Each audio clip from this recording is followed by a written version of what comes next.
Baik.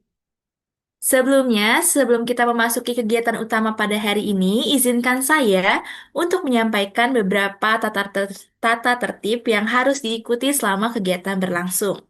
Yang pertama, peserta wajib menyalakan kamera selama kegiatan berlangsung, dan apabila peserta memiliki kendala untuk menyalakan kamera, maka dapat menonaktifkan kameranya atas izin host terkait ataupun izin kepada pengurus.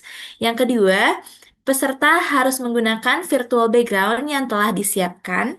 Yang ketiga, peserta wajib menonaktifkan mikrofon selama pemaparan oleh narasumber berlangsung. Peserta hanya dapat mengaktifkan mikrofon saat dipersilahkan oleh moderator untuk mengajukan pertanyaan pada sesi tanya jawab. Keempat, peserta wajib mengikuti rangkaian acara hingga selesai dan mengisi presensi pada link yang akan diberikan. Kelima, peserta menggunakan fitur raise hand maupun mengirimkan pada kolom chat terkait dengan pertanyaan yang ingin diajukan pada sesi tanya jawab. Teman-teman, sekian dari tata tertib yang sudah dibacakan. Kiranya teman-teman juga bisa mengikutinya dengan seksama. Namun, sebelum berlanjut kita ke rangkaian acara berikutnya, marilah kita bersama-sama mendengarkan kata sambutan dari Saudari Nayara Dihati selaku Wakil Ketua Forum Riset dan Debat Mahasiswa tahun 2026. Kepada Saudari Nayara Dihati, kami persilahkan. Baik, sebelumnya terima kasih banyak moderator. Assalamualaikum warahmatullahi wabarakatuh. Selamat pagi teman-teman semua. Yang terhormat Bapak Zul Amirul Haq selaku narasumber kita pada pagi hari ini untuk pelatihan riset, kemudian selanjutnya untuk teman-teman pengurus riset, khususnya pelatihan riset yang telah menyusun acara ini dengan baik, kemudian untuk teman-teman FRDM yang sungguhnya saya banggai dan saya cintai. Di sini saya mengucapkan terima kasih banyak kepada teman-teman pelatihan riset yang sudah menyusun acara ini dengan baik, khususnya telah mengundang ya salah satu akademisi hukum yang telah kami kenal dengan banyaknya publikasi yang sangat-sangat baik dan sangat-sangat bermanfaat bagi mahasiswa hukum, khususnya bagi mahasiswa hukum di UPN Veteran Jakarta. Dan juga saya ingin mengucapkan terima kasih banyak kepada Bapak Zul ya Pak, atas sudah berkenan untuk hadir sebagai narasumber di pagi hari ini, khususnya untuk memberikan ilmu yang sangat banyak bagi teman-teman Forum Riset dan Debat Mahasiswa. Semoga dari materi yang telah disampaikan oleh Bapak Zul pada pagi hari ini yang kami akan dengarkan selama kegiatan pelatihan berlangsung akan memberikan ilmu yang sangat banyak bagi kami, akan mengembangkan keterampilan kami dalam menulis maupun membuat sebuah argumentasi hukum, dan khususnya akan mengembangkan kami seterusnya sebagai mahasiswa Fakultas Hukum. Sekian sambutan dari saya, mohon maaf apabila ada kesalahan kata. Wassalamualaikum warahmatullahi wabarakatuh. Terima kasih kepada Saudari Nayara Dihati atas kata sambutannya. Sebelum kita memasuki agenda inti pada kegiatan workshop hari ini, tentunya kita akan terlebih dahulu mengenal lebih dekat narasumber kita pada hari ini. Izinkan saya membacakan latar belakang singkat dari narasumber kita hari ini, yaitu Bapak Zul Amirul Haq, SHMH. Beliau telah menyelesaikan pendidikan sarjananya di Fakultas Hukum UIN Syarif Hidayatullah, Jakarta. Kemudian melanjutkan pendidikan magisternya di Fakultas Hukum Universitas Indonesia. Wow, luar biasa sekali ya.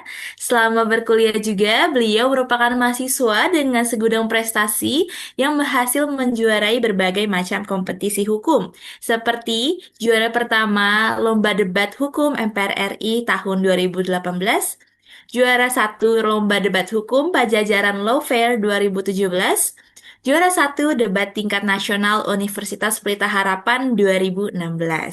Dan juga tidak hanya itu, pada tahun 2024 Bapak Zul juga meraih penghargaan dosen hukum favorit oleh Hukum Online. Beliau juga merupakan penulis sejumlah buku serta jurnal ilmiah di bidang hukum. Saat ini juga beliau berprofesi sebagai akademisi di Fakultas Hukum UPN Veteran Jakarta dan juga Fakultas Hukum Universitas Singapura Bangsa Karawang. Dan tentunya banyak sekali pencapaian-pencapaian lainnya yang luar biasa, namun tidak bisa saya sebutkan satu persatu. Luar biasa sekali ya teman-teman narasumber kita pada hari ini. Pengalaman akademiknya dan juga rekam jejaknya sangat relevan untuk tema workshop kita hari ini, yaitu Building Strong Legal Arguments Through Critical Legal Research. Baik, mengingat Bapak Zul juga sudah bergabung bersama kita pada kesempatan kali ini, perkenankan saya untuk menanyakan terlebih dahulu kepada Bapak Zul. Bapak, apakah Bapak sudah berkenan dan siap menyampaikan materi pada hari ini? Oke, siap insya Allah. Suara saya apakah terdengar dengan jelas? Terdengar Bapak. Baik, terima Mantap. kasih Bapak. Semangat sekali Bu moderator kita ini. Baik, terima kasih Bapak. Baik, karena Bapak Zul juga sudah siap teman-teman semua, maka acara utama akan saya mulai, yaitu pemaparan oleh narasumber. Bagi peserta dimohon untuk menyimak dengan baik, juga saya menghimbau untuk peserta tetap menonaktifkan mic terlebih dahulu selama pemaparan berlangsung, dan mempersiapkan pertanyaan kalian untuk sesi tanya jawab. Kembali juga saya ingatkan kepada Bapak Zul untuk waktu pemaparan berlangsung selama 30 menit. Saya meminta bantuannya juga kepada operator untuk bisa membagikan layar materi, dan untuk itu kepada Bapak Zul, waktu dan tempat kami persilahkan. Oke, terima kasih Bu moderator. Bismillahirrahmanirrahim. Assalamualaikum warahmatullahi wabarakatuh.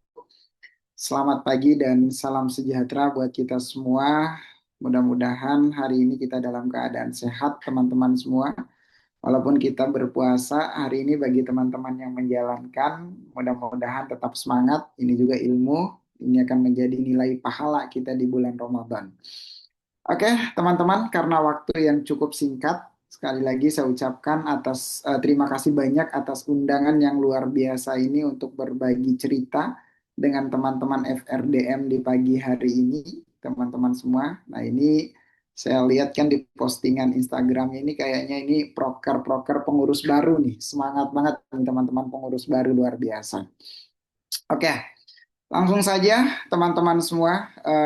Saya sudah diamanahkan oleh panitia kemarin yang menghubungi saya, kalau nggak salah saudari Suci. Saya diminta untuk berbicara terkait dengan bagaimana sih kita melakukan riset atau penelitian hukum itu ketika kita menyusun argumentasi hukum. Nah, sehingga argumentasi hukum itu menjadi argumen yang runtun, logis, dan juga sistematis. Nah, bagi saya persoalan ini sebenarnya persoalan yang mungkin bagi teman-teman di FRDM itu sudah menjadi makanan sehari-hari. Apa itu analisis, kemudian bagaimana membangun argumentasi. Maka prinsipnya mungkin hari ini kita sedikit memantapkan saja bagaimana alur berpikir kita itu sehingga ketika kita melakukan riset, nah ini juga bisa berfungsi untuk semua aspek nih teman-teman. Ketika teman-teman menulis jurnal, kemudian teman-teman menulis tugas akhir, atau nanti ketika teman-teman juga melakukan riset terhadap mosi-mosi debatnya. Boleh dilanjut? Oke, pertama kita lihat dulu apa sih itu riset atau penelitian teman-teman. Ketika kita bicara riset itu sudah pasti kita melakukan penelitian. Kita akan melakukan satu kegiatan ilmiah yang berdasar pada metode dan sistematika. Nah, ketika kita bicara riset dan penelitian ini teman-teman, artinya kita bukan orang yang sembarang untuk melakukan mencari suatu fakta. Kita juga bukan sembarang orang untuk menulis sesuatu, tapi bagaimana tulisan yang kita tuangkan, baik itu di media sosial, atau di buku, atau di jurnal, dimanapun itu menjadi satu tulisan yang logis, sistematis, berdasarkan apa? Berdasarkan metode penulisan. Mungkin sejauh ini teman-teman sudah banyak ya yang melakukan penulisan, baik itu ditulis jurnal, atau yang sudah punya blog pribadi. Nah, artinya di situ teman-teman memiliki metode atau sistematika penulisan. Secara sederhana saja, bisa kita lihat bahwa sistematika penulisan itu kita memulai argumentasi itu ada yang dari umum ke khusus misalnya, atau dari khusus ke umum, sehingga nanti tidak bercampur aduk dan argumentasi tersebut tidak memiliki suatu logical jumping atau pemahaman orang yang membaca itu tidak lompat. Nah, itulah yang kemudian. Nah, lalu yang kedua, ketika kita bicara riset dan penelitian ini, maka kita akan mempelajari beberapa gejala tertentu untuk kita analisis. Nah, apalagi kita anak hukum kan, setiap hari bahkan setiap jam itu kita pasti menemukan beberapa gejala di sekitar kita. Gejala itu anggap saja itu sebagai suatu permasalahan. Itu masalah yang muncul di sekitar kita, yang memanggil diri kita ini untuk melakukan analisis. Secara sederhana mungkin saya yakin kalau teman-teman hukum itu ketika membaca suatu berita pasti teman-teman akan melakukan riset. Benar nggak sih ini pasalnya? Apakah pasalnya ini sudah sesuai? Apakah pasal ini sudah bertentangan? Itulah yang kemudian disebut dengan analisis. Lalu yang ketiga, ketika kita bicara riset atau penelitian itu teman-teman, disitulah kita akan mengungkap suatu kebenaran. Artinya, dari beberapa kejanggalan dan kesalahan yang kita temukan tadi, maka kita lakukan analisis. Kita cari nih, dari sudut pandang filosofisnya mungkin, dari sudut pandang yuridisnya mungkin, atau dari sudut pandang sosiologis, atau dari sudut pandang tiga-tiganya, atau dari sudut pandang ekonomi, sudut pandang budaya, dan lain sebagainya. Untuk apa? Untuk mengungkap suatu kebenaran dari kekeliruan dan kesalahan-kesalahan yang sudah kita temukan tadi. Misalnya sekarang kita lihat ada satu undang-undang baru yang baru diberlakukan di Negara Kesatuan Republik Indonesia, Kitab Undang-Undang Hukum Pidana dengan Kitab Undang-Undang Hukum Acara Pidana. Artinya banyak kita menemukan beberapa kesalahan di situ. Kita melakukan analisis untuk mengungkap apakah ini benar-benar salah atau ini suatu pembenaran yang kemudian digoreng di media massa dan seterusnya. Nah, kurang lebih ketika kita bicara penelitian, kita bicara riset itu, pertama kita bicara metodologi metodologi dan sistematika, kemudian yang kedua kita akan mempelajari gejala-gejala tertentu, dan yang ketiga itu pasti kita akan mengungkap dari beberapa gejala yang kita temukan tersebut. Boleh dilanjut? Oke, nah kemudian riset itu dibutuhkan karena apa? Tadi sudah kita bicara sistematika, gejala, dan kemudian kita ungkap kebenarannya. Pada umumnya, kita melakukan riset itu karena dua hal yang berwarna merah ini, teman-teman semua. Ketika kita bicara dasolen dan ketika kita bicara dasen. Bagaimana norma, bagaimana kaidah, bagaimana prinsip dasarnya itu, apakah sudah sesuai dengan kenyataan. Maka ketika ada ketimpangan antara dasen dan dasolen ini, disinilah muncul keinginan kita untuk melakukan penelitian. Tidak mungkin kan kemudian ketika kita tidak menemukan masalah, pasti kita bosan untuk nggak ada masalahnya nih. Pasti seperti itu. Nah, kalau misalnya kita menemukan perbenturan, kejanggalan, atau misalnya kita melihat, oh ternyata dasein ini norma ya teman-teman ya. Kalau kita bicara dasein itu, kita bicara norma, kemudian kita bicara kaidah, kita bicara peraturan perundang-undangannya, kita bicara regulasi, kita bicara prinsip, kita bicara asas. Kalau dasolen itu kita bicara kenyataan. Benar nggak sih norma-norma yang ada di dalam Undang-Undang Dasar 1945 itu sudah sesuai dengan kenyataan? Misalnya, kalau yang saya lihat teman-teman dari tugas yang teman-teman kirimkan itu kan teman-teman berbicara terkait dengan bagaimana perlindungan lingkungan atau teman-teman bicara hukum lingkungan. Maka di situ banyak data yang teman-teman uraikan. Bahkan regulasi yang teman-teman uraikan, oh ternyata dasein dan dasolen ini tidak cocok loh, tidak sesuai loh dengan apa yang kita inginkan dan dengan apa yang kita harapkan. Nah, itulah kemudian kenapa riset itu muncul, karena ada ketimpangan antara dasein dan dasolen. Boleh dilanjut? Nah, ketika kita melihat teman-teman semua bicara terkait penelitian ini, unsur-unsur yang hidup ketika kita melakukan penelitian itu ada tiga ini. Pertama, eksploratif, kemudian yang kedua verifikatif, dan yang ketiga itu adalah development. Apa sih itu eksploratif? Di mana eksploratif itu kita berupaya untuk mengajak pemahaman kita itu untuk eksplor, menemukan satu fakta, atau menemukan beberapa persoalan, permasalahan, misalnya perbenturan prinsip tadi, atau kita melihat bagaimana perbenturan antara dasein dan dasolen tadi, kita eksplor. Entah kita ekspor di sosial media, kita ekspor bersama dosen untuk berdiskusi, kita ekspor bersama teman untuk berdiskusi, atau kita ekspor di koran, nah itu kita ekspor. Nah, suatu penelitian hukum itu akan hidup ketika teman-teman itu memegang tiga kriteria ini. Pertama, eksploratif. Bagaimana keinginan teman-teman itu untuk mencari fakta yang sesungguhnya, untuk mencari persoalan, mencari permasalahan, mencari data. Nah, kemudian yang kedua, itu adalah verifikatif. Bagaimana apa yang sudah teman-teman eksplor tadi, itu tidak kita telan mentah-mentah. Melainkan apa yang sudah teman-teman ekspor tadi, maka teman-teman sari. Atau teman-teman lakukan verifikasi. Ini benar nggak sih putusan Mahkamah Konstitusinya? Ini benar nggak sih prinsipnya? asas-asas umumnya ini benar nggak sih? Undang-undangnya ini benar nggak sih? Nah, kita melihat kembali, menguji kebenaran dari apa yang sudah kita ekspor tadi. Karena gini teman-teman, prinsip penelitian atau riset hukum itu sebenarnya banyak sumber yang kemudian kita dapatkan. Belum tentu sumber yang kita dapatkan itu adalah sumber yang benar semua, sumber resmi. Ada beberapa sumber mungkin yang pada saat ini kita kenal dengan apa istilahnya itu buzzer ya, yang kemudian sengaja dibentuk, dia itu digoreng faktanya kemudian tidak sesuai dengan fakta yang sebenarnya untuk melindungi hal-hal tertentu. Itulah perlu adanya verifikatif setelah teman-teman melakukan eksploratif. Karena banyak mahasiswa-mahasiswa yang kemudian saya lihat mereka bagus, pada saat mereka nulis itu bagus. Tapi ketika mereka tidak melakukan verifikatif, kesalahan sederhananya itu muncul, misalnya peraturan perundang-undangan yang sudah dibatalkan oleh Mahkamah Konstitusi masih tetap mereka gunakan. Kemudian yang kedua terkait dengan data. Terkait dengan data itu kan beda-beda, maka kita harus melihat yang perlu kita verifikasi itu adalah data dari sumber resminya, misalnya data dari ICW ketika kita bicara tindak pidana korupsi misalnya. Hal-hal yang resmi seperti itu. Jangan sampai kita ngambil data di blog orang dan seterusnya. Itulah yang kemudian perlu kita verifikatif karena ketika kita riset atau kita melakukan penelitian hukum itu yang mengkonsumsi itu bukan kita doang. Tapi yang melakukan yang mengkonsumsi dari tulisan kita itu teman-teman itu ada banyak orang, entah mahasiswa hukum atau orang-orang di luar mahasiswa hukum, maka perlu kita setelah eksploratif itu kita melakukan verifikatif untuk melihat kembali kebenaran.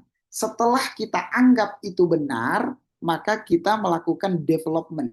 Kita kembangkan apa yang sudah kita temukan tersebut. Misalnya begini, teman-teman pasti ketika menulis satu topik yang sudah ditugaskan kemarin misalnya terkait dengan bagaimana kerusakan lingkungan yang terjadi di Negara Kesatuan Republik Indonesia. Teman-teman saya yakin pertama melakukan eksploratif dulu. Teman-teman buka undang-undangnya, mulai dari undang-undang dasar, kemudian undang-undang perlindungan lingkungan, undang-undang tentang kehutanan. Teman-teman akan mencari putusan MK-nya, teman-teman akan mencari putusan MA-nya dan seterusnya. Itu saya yakin. Kemudian yang kedua itu mungkin teman-teman melakukan verifikatif. Mana nih kira-kira pasal yang cocok? Mana nih kira-kira putusan yang cocok? Kemudian mana nih apa namanya itu asas-asas atau teori yang cocok yang kemudian bisa kita gunakan. Nah, dari apa yang sudah teman-teman saring tersebut, itulah yang kemudian akan teman-teman kembangkan. Setelah teman-teman kembangkan dan saya yakin pasti permasalahan itu bukan hanya satu, bukan hanya tentang kerusakan lingkungannya saja, tapi misalnya kerusakan apa namanya itu habitat yang ada di sekitar situ. Kemudian kerusakan tumbuhan pasti akan muncul lagi. Itulah kemudian fungsinya kita melakukan eksploratif tadi teman-teman. Apa namanya itu? Eksploratif, verifikatif dan kemudian development itu fungsinya untuk itu. Kita bisa mengembangkan. Sehingga satu isu itu di dalam tulisan kita itu kan, karena gini teman-teman, kalau misalnya kita berfokus pada satu aspek penelitian saja misalnya, kita fokus pada undang-undangnya saja. Saya yakin tulisan itu tidak mungkin bisa lebih dari 5 halaman. Tapi kalau kita development atau kita kembangkan dari undang-undang itu kita cari teori terkaitnya. Kemudian dari teori dan undang-undang itu kita cari asas terkaitnya. Kemudian dari teori, undang-undang, asas itu kita cari data terkaitnya. Nah, maka itulah yang kemudian akan menghidupkan tulisan yang sedang kita kerjakan. Penelitian itu akan hidup dengan cara-cara seperti itu, teman-teman. Maka saya sering sampaikan, eksploratif ini adalah eksploratif yang 100% dilakukan oleh teman-teman itu dengan sendiri, bukan dibantu oleh ChatGPT. Mungkin yang pernah ngikut kelas saya, mungkin sering saya sampaikan, kalau ChatGPT itu yakinlah, tidaklah lebih pintar dari manusia. Maka ketika melakukan penulisan hukum, tulisan karya ilmiah, dan seterusnya, saya minta teman-teman jangan pernah mengandalkan ChatGPT. Walaupun ChatGPT itu memang dia bisa, tapi belum tentu semua yang dihasilkan oleh ChatGPT itu adalah 100% benar. Maka perlu diverifikatif kembali. Setelah itu lalu teman-teman development atau kembangkan. Boleh dilanjut?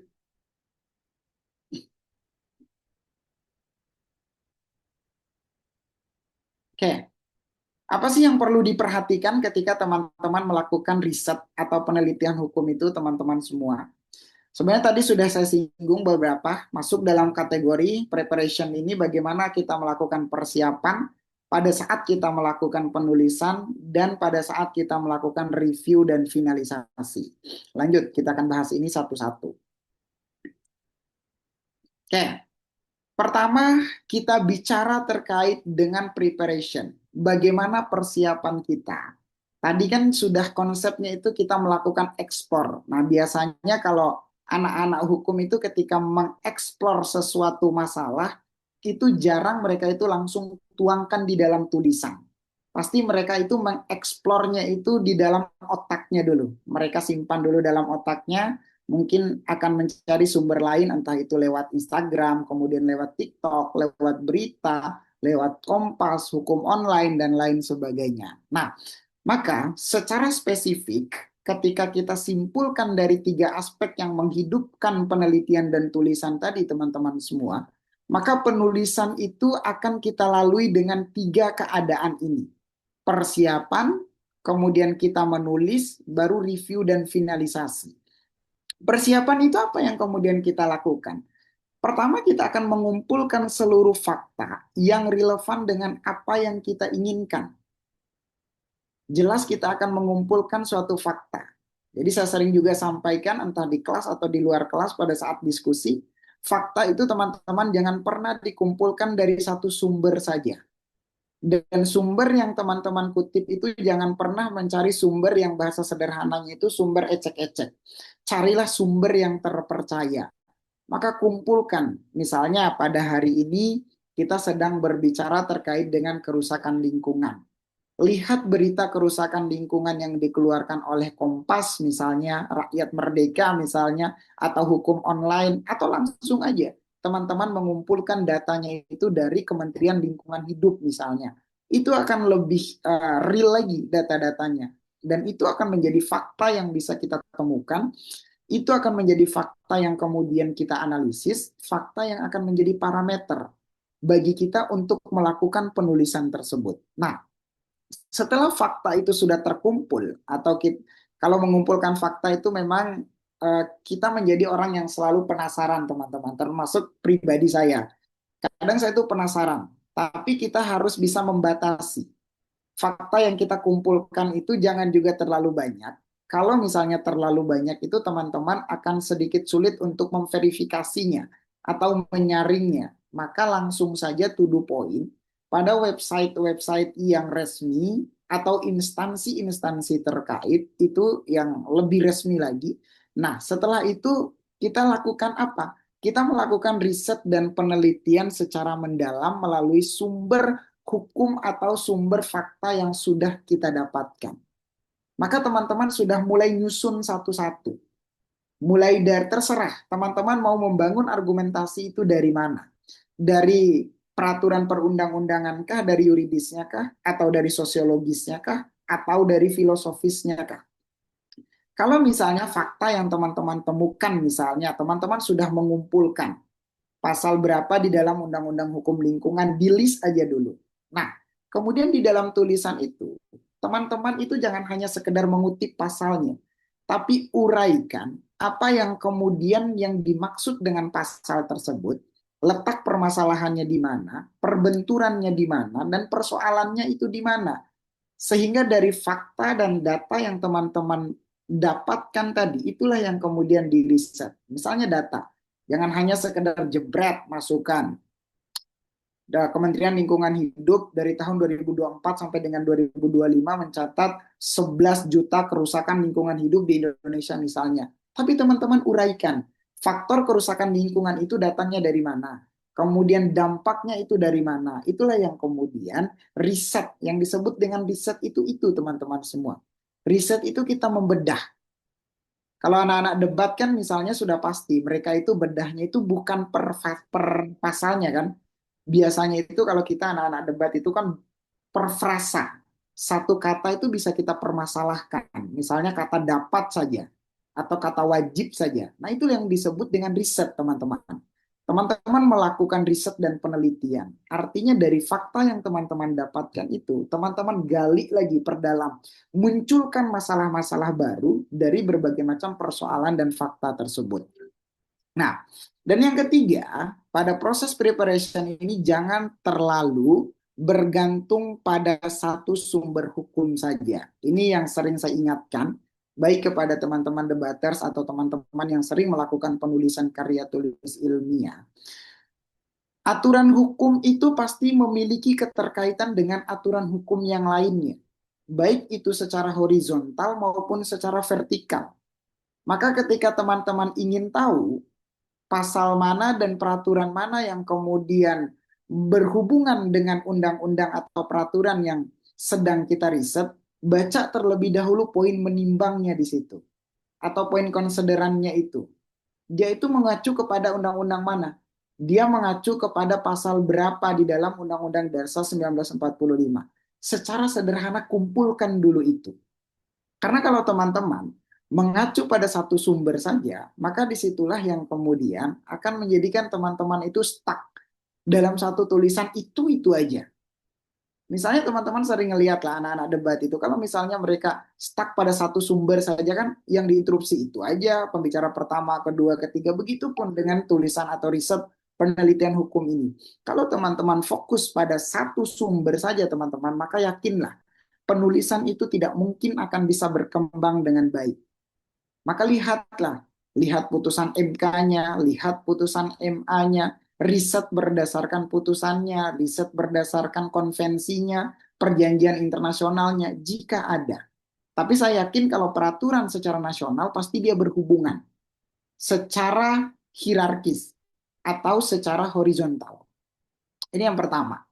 Kemudian yang kedua, teman-teman semua, ketika kita bicara terkait dengan penulisan, nah setelah kita melakukan persiapan tadi, artinya kita sudah menganggap argumentasi kita itu sudah cukup untuk dituangkan di dalam satu tulisan.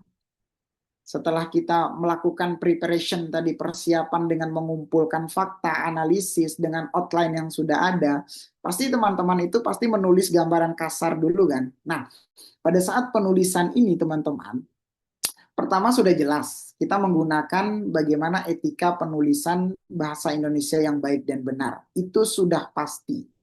Dan tolong dipelajari bagi teman-teman yang menulis karya tulis ilmiah, EYD dan PUEB ini menjadi sesuatu penilaian juga. Ketika teman-teman mengirimkan artikel jurnal itu. Sesimpel teman-teman menempatkan tanda koma, menempatkan tanda titik, kemudian garis baru itu dimulai dari kata apa, dilarangnya itu kata apa, sesimpel itu akan menjadi penilaian di dalam penulisan karya tulis ilmiah. Entah itu teman-teman lomba atau teman-teman mengirim jurnal ke beberapa jurnal. Nah, kemudian fokus pada objektivitas penulisan. Nah, pada saat penulisan teman-teman semua, jangan pernah teman-teman itu artinya itu berat sebelah. Objeklah ketika teman-teman melakukan penelitian. Jangan sampai teman-teman ini berbeda ya, kecuali teman-teman belajar misalnya, walaupun itu dilarang sebenarnya. Ketika kita melakukan penulisan dan penelitian itu, ketika kita melakukan penulisan secara subjektif, itu sebenarnya sesuatu hal yang dilarang. Nah, maka ketika teman-teman melakukan riset, sebisa mungkin dan diwajibkan teman-teman itu objektif. Tidak ada yang diberatkan satu pihak. Jadilah orang yang objektif. Kalau pemerintah salah, katakan salah. Kalau dia benar, ya udah kalian puji di dalam tulisan kebenarannya. Kalau misalnya lembaga atau kementerian itu salah, kalian katakan itu salah di dalam penulisannya itu. Nah, dan yang ketiga itu teman-teman harus memastikan bagaimana seluruh argumentasi itu didukung oleh bukti hukum yang valid. Karena kita riset hukum teman-teman, itu sudah pasti teman-teman membutuhkan satu bukti yang valid. Jangan sampai undang-undang dengan pasalnya itu berbeda. Nah, ini yang sering saya sampaikan ini. Kalau teman-teman cek di ChatGPT, teman-teman semua, ChatGPT itu tidak pernah mengatakan saya tidak bisa. Dia pasti memberi jawaban berdasarkan apa yang kita perintahkan tanpa dia memikirkan ini salah atau benar. Nanti yang bertanggung jawab itu adalah kita. Saya sering menemukan penulisan makalah mahasiswa itu antara undang-undang dengan pasalnya itu. Pasalnya berbunyi apa, hasil chat GPT-nya, tapi setelah diperiksa kembali pada undang-undang yang sebenarnya kita buka PDF-nya, itu narasinya itu tidak sama. Nah ini yang hati-hati teman-teman. Kalau misalnya jurinya jeli, misalnya ketika teman-teman lomba, nah ini bisa dibabat habis. Kalau orang yang nggak jeli, ya kita mungkin selamat lah ya. Tapi jangan jangan kita berharap juga orang itu nggak jeli. Tetap kita mempersiapkan diri. Maka banyak orang-orang misalnya ketika beberapa kali saya menjadi juri KTI juga saya selalu mempermasalahkan karena sekarang kecanggihan teknologi itu sudah ada. Ketika ada di dalam makalah itu mereka kutip pasal itu pasti saya mengecek kembali ini benar nggak sih narasi yang dibentuknya ini, dan beberapa rata-rata hampir mayoritas yang saya temukan di dalam tugas makalah mahasiswa, narasi yang ada di dalam makalah dengan narasi yang ada yang apa namanya itu yang ada di naskah asli peraturan perundang-undangannya itu jauh berbeda sekali. Mungkin teman-teman pernah merasakan ya itu ya. Nah, saya minta kepada teman-teman FRDM khususnya yang kemudian melakukan riset, mau menulis jurnal dan seterusnya, tolong di GPT. Itu pada saat kita penulisan. Kita harus memastikan bagaimana seluruh argumentasi itu didukung oleh fakta yang benar, didukung oleh peraturan perundang-undangan yang benar, dan didukung oleh teori yang benar. Nah, tidak berhenti sampai di situ saja. Kita harus melakukan analisasi. Jangan sampai kita misalnya kita nulis jurnal nih, kemudian template jurnalnya itu 6.000 kata misalnya, udah selesai nih 6.000 kata. Ketika teman-teman ingin menghasilkan riset yang bagus atau riset yang kemudian artinya riset yang maksimal, teman-teman tidak berhenti sampai di situ aja. Teman-teman harus melakukan review dan finalisasi. Review itu apa? Membaca ulang atau memeriksa kembali. Entah itu referensi hukumnya, entah itu datanya, footnote-nya, atau argumentasinya. Ini ada yang salah, ada yang lompat, ada yang kurang, atau berlebihan. Itu bisa saja. Nah, untuk melakukan review ini, karena ketika kita menjadi penulis teman-teman semua, itu pasti kita merasa apa yang sudah kita tulis itu sudah benar dan sudah layak untuk diterbitkan atau sudah layak untuk dikumpulkan. Coba deh teman-teman itu misalnya ketika melakukan penulisan karya tulis ilmiah, itu minta reviewnya itu ke orang lain. Entah itu ke teman yang teman-teman anggap ini dia bagus nih dalam aspek pemikirannya, atau dia bagus nih dalam aspek argumentasinya, atau anak ini bagus nih dalam aspek penulisannya, minta dia review. Atau ketika teman-teman dekat dengan dosen misalnya itu lebih enak lagi. Teman-teman minta review, Pak saya punya tulisan ini, minta tolong untuk direview kira-kira apa yang kurang, apa yang lebih, apa yang perlu saya tambahkan, apa yang perlu cari, dan seterusnya. Nah itu. Jangan sampai berhenti sampai pada kepuasan kita untuk menulis. Tapi mencobalah tulisan kita itu untuk direview kembali ketika kita menulis. Walaupun ketika kita menulis jurnal itu, orang-orang jurnalnya itu atau pengelola jurnalnya itu akan mengirimkan reviewnya kepada kita semua. Tapi kalau mau lebih mantap lagi, boleh di luar dari itu. Nah, kemudian yang kedua, itu pastikan bahwa tidak ada kalimat yang ambigu atau sulit dimengerti. Kalau misalnya teman-teman menggunakan bahasa asing, usahakan bahasa asing itu dimaknai atau diuraikan maksudnya apa, diberi terjemahannya. Atau bahasa-bahasa yang multitafsir.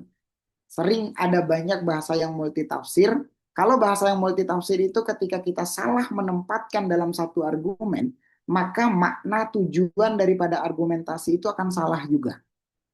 Misalnya, apa namanya itu kita melihat satu tulisan, argumennya itu udah bagus, tapi ada satu atau dua kata di dalamnya itu yang ambigu atau multitafsir atau bahkan sulit dimengerti. Dia menggunakan kata-kata apa namanya itu sang sekerta misalnya, tapi kata-kata sang sekertanya itu memang terlihat bagus dan itu tidak diterjemahkan. Nah, itu teman-teman harus menghindari itu dalam tulisan.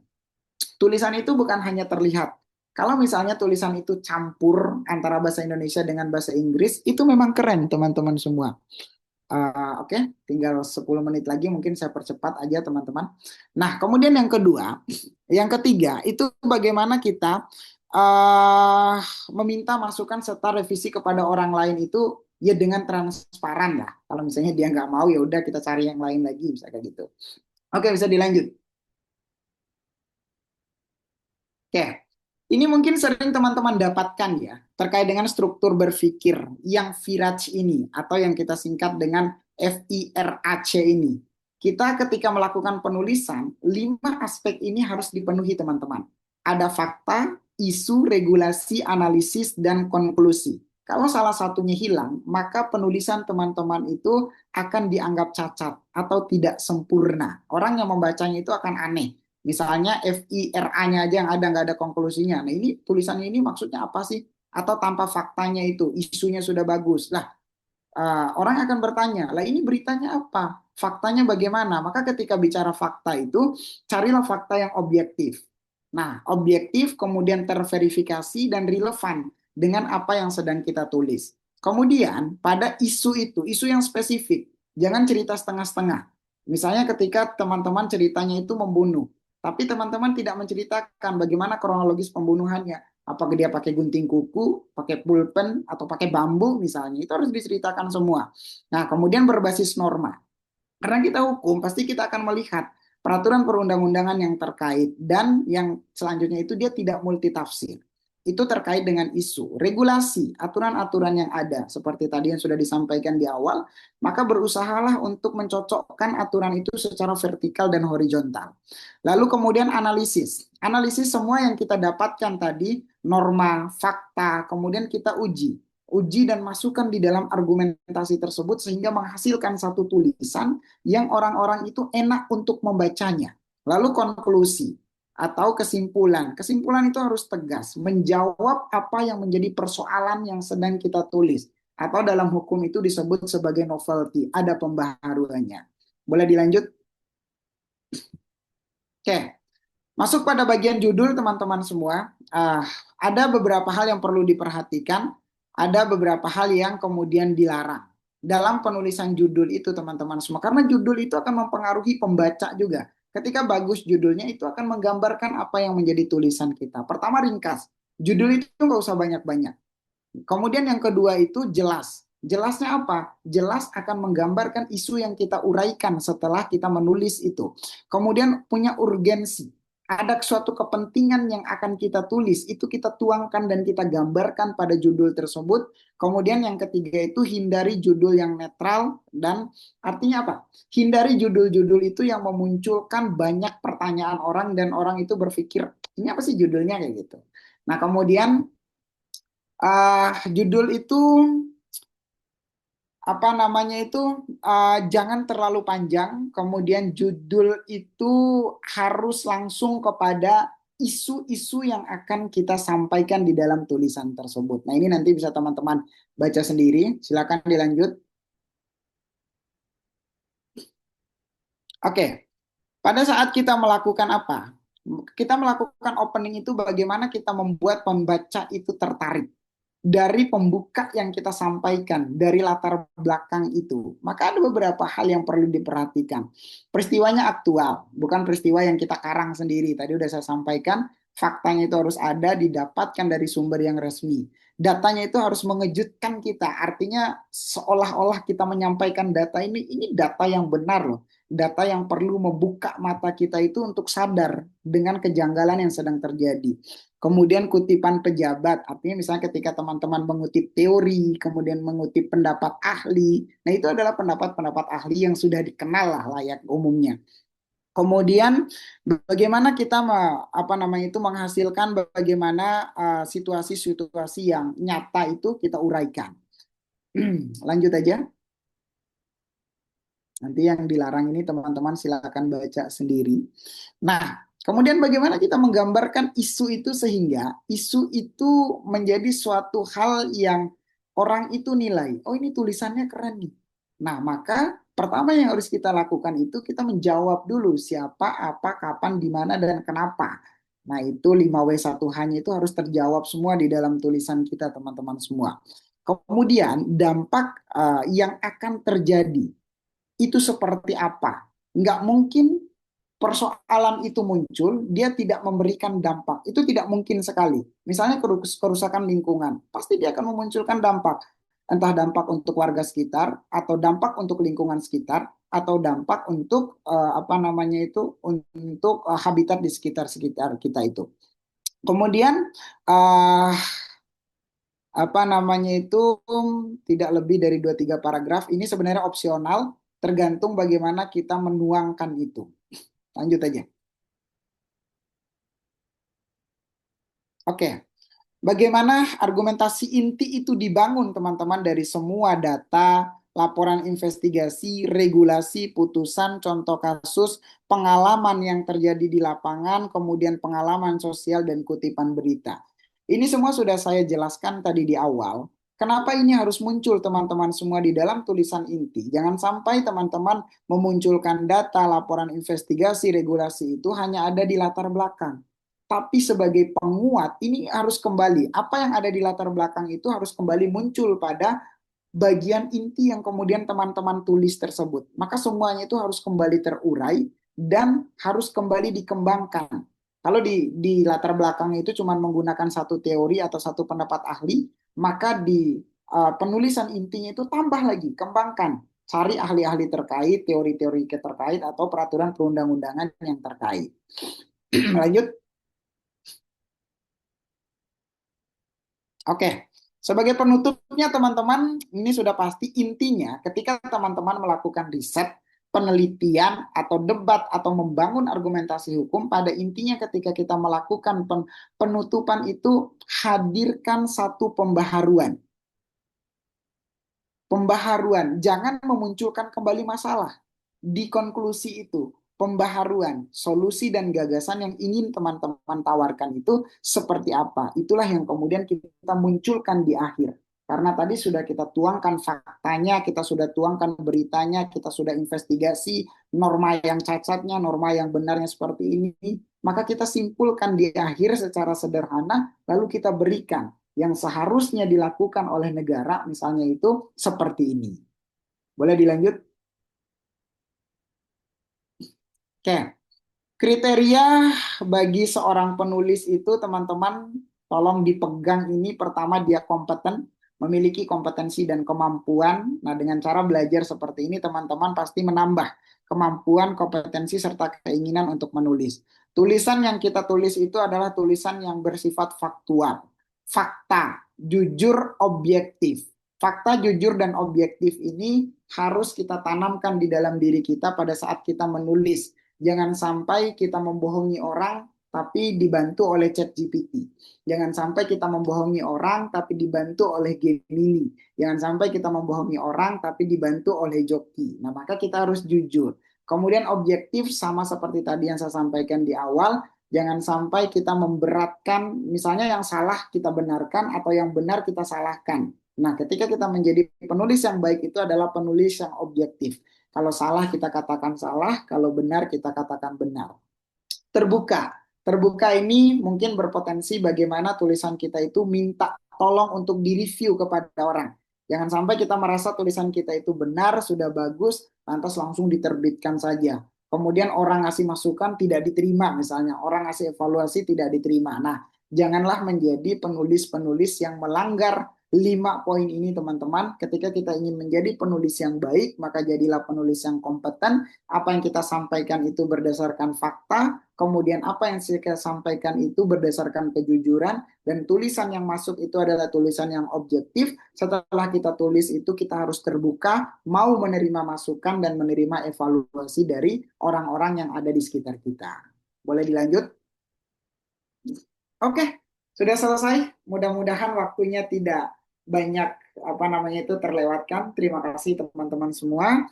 Mohon maaf terburu-buru karena terbatas oleh waktu. Nanti mudah-mudahan di lain kesempatan kita bisa bertemu lagi untuk diskusi lebih dalam. Saya kembalikan lagi ke Vivin, moderator, silakan. Baik, terima kasih kepada Bapak Zul atas pemaparan materinya yang sangat bermanfaat bagi kita semua. Setelah ini, kita akan memasuki sesi yang tidak kalah pentingnya, yaitu sesi kupas tuntas penugasan pra-workshop. Sebagaimana telah kita ketahui sebelumnya, bahwa penugasan pra-workshop telah diberikan sebagai sarana untuk mengukur sekaligus melatih pemahaman awal peserta terhadap penulisan dan substansi riset hukum. Adapun bentuk penugasan tersebut adalah penyusunan judul, latar belakang, dan rumusan masalah dalam esai hukum. Oleh karena itu, pada sesi ini Bapak Zul selaku narasumber akan membahas beberapa hasil tulisan teman-teman yang telah dikumpulkan sebelumnya untuk kemudian memberikan saran dan juga masukan akan penulisannya lebih baik untuk kedepannya. Selanjutnya, saya akan kembalikan lagi kepada Bapak Zul untuk memulai sesi kupas tuntas dan juga saya meminta bantuannya kepada operator untuk bisa membagikan layarnya. Baik, kepada Bapak Zul, saya persilahkan. Oke, terima kasih teman-teman semua. Setelah saya baca apa yang sudah ditugaskan kepada teman-teman semua, tulisan-tulisan yang sangat luar biasa sekali, sehingga pada akhirnya saya bisa menyimpulkan beberapa tulisan itu ada yang ditulis dengan niat 100%, ada yang ditulis dengan niat 50%, dan bahkan saya bisa menilai ada tulisan-tulisan yang mungkin tidak niat nih untuk menulisnya. Jadi saya kemarin alhamdulillah sudah membaca secara keseluruhan, tapi tidak semua bisa saya review dan bisa kasih masukan. Jadi saya random aja teman-teman semua yang bisa saya kasih masukan di siang hari ini. Boleh ditampilkan saja, terserah mau yang mana dulu. Coba didahulukan yang sudah saya warnain.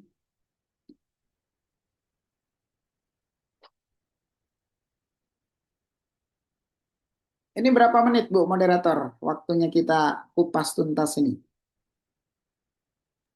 Baik, Bapak Zul, kalau sesuai waktu kita 11 lewat 10. 11:10 udah selesai ya? Iya. Oke, oke, oke. Berarti satu tulisan aja dong yang bisa kita review ini. Tapi nggak apa-apa teman-teman ya. Nanti teman-teman kita bisa belajar dari sini. Nah, em, ini adalah satu tulisan yang saya ambil dari penugasan teman-teman yang diberikan oleh FRDM ini.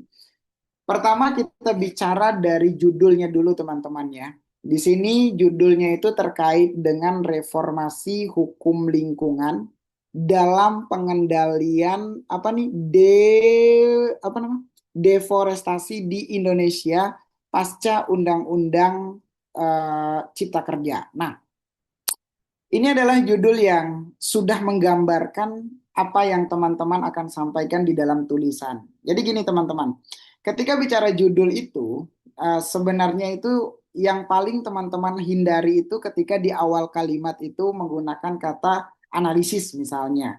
Karena sudah pasti kalau kita melakukan penulisan hukum, itu sudah pasti kita melakukan analisis. Tidak mungkin kita melakukan penulisan hukum itu lantas kita tidak analisis. Itu tidak mungkin. Nah, kalau misalnya dimulai dari kata reformasi, kemudian dimulai dari kata reformulasi, atau dimulai dari kata aktualisasi misalnya, itu menjadi satu judul yang kemudian bisa menggambarkan. Nah, dari judul ini kan kita sudah bisa melihat teman-teman, arah yang akan dibicarakan di dalam tulisan ini. Oh, nanti pertama dia akan bicara terkait dengan hukum lingkungan.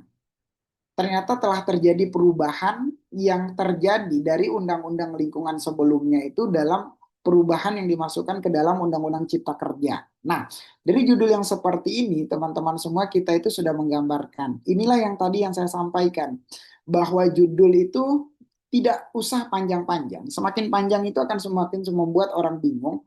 Tapi ada beberapa poin inti, kata-kata inti di dalam judul tersebut yang akan bisa menggambarkan apa yang akan kita tulis. Nah, sebelum kita membaca isinya pun, ketika kita membaca judul yang seperti ini, kita sudah bisa memastikan dia akan bicara perubahan peraturan perundang-undangan, dia akan bicara hukum lingkungan, dan dia akan bicara dampak terhadap kerusakan lingkungan yang terjadi di Negara Kesatuan Republik Indonesia. Itu tentang judul. Boleh dilanjut ke bawah. Nah, eh Latar belakang. Dari latar belakang ini teman-teman, ada beberapa warna yang sudah saya berikan di sini, warna merah, kuning, dan hijau. Pertama kita lihat dari warna merah ini.